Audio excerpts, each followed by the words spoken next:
So I found this really cool fabric that would look awesome with the colors in our bedroom, yet sewing curtains isn't my thing. But a box wrapped in fabric? Yeah, I can do that. Hi, I'm Tim, and welcome to my YouTube channel. There are a number of ways to make a window cornice. This is my third set of cornices, and I have made them all basically the same way. When I built my first cornices, I set upon this design and have stayed with it. On previous cornices, I chose fabric with seemingly random patterns. This time, the fabric is geometric and repeating, which meant I needed to be very considerate of the box size and whether the patterns would fit the face without cutting awkwardly through the shapes, like here. So, to avoid this, I adjusted the face size to accommodate the fabric.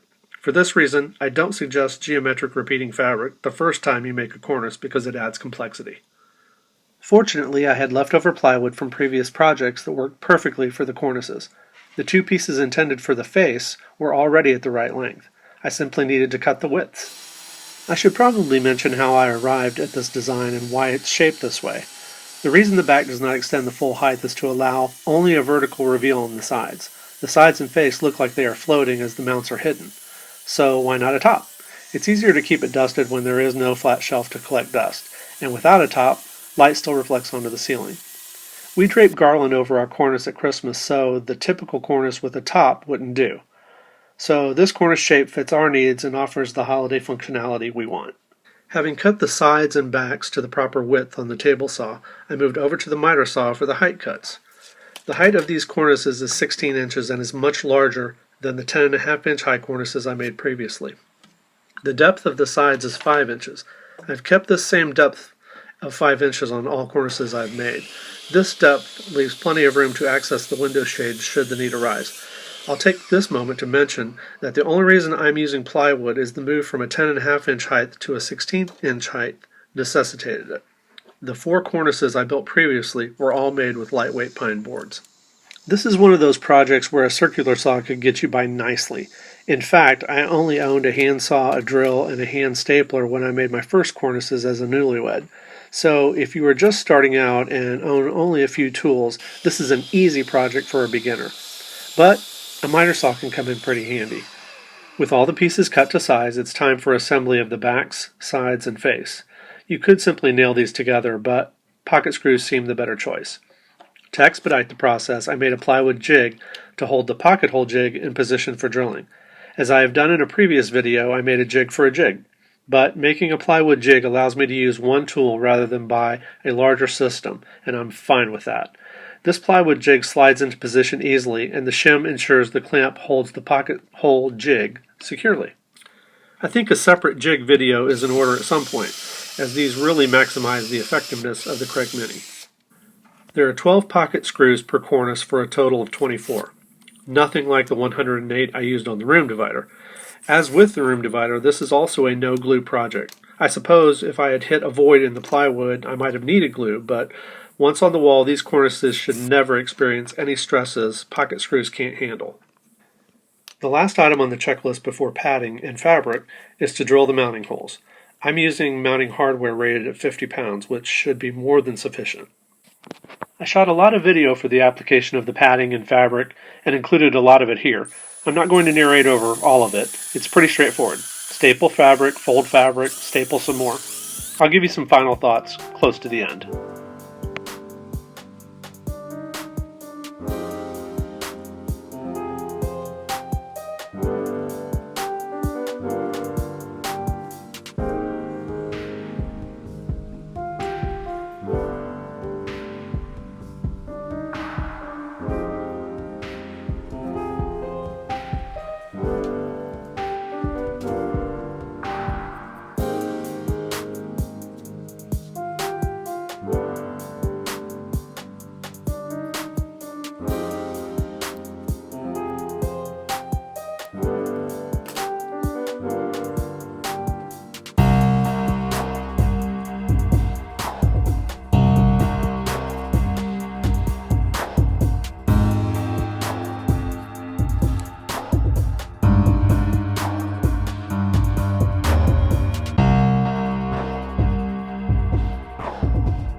So that's the video on the window cornices for our bedroom.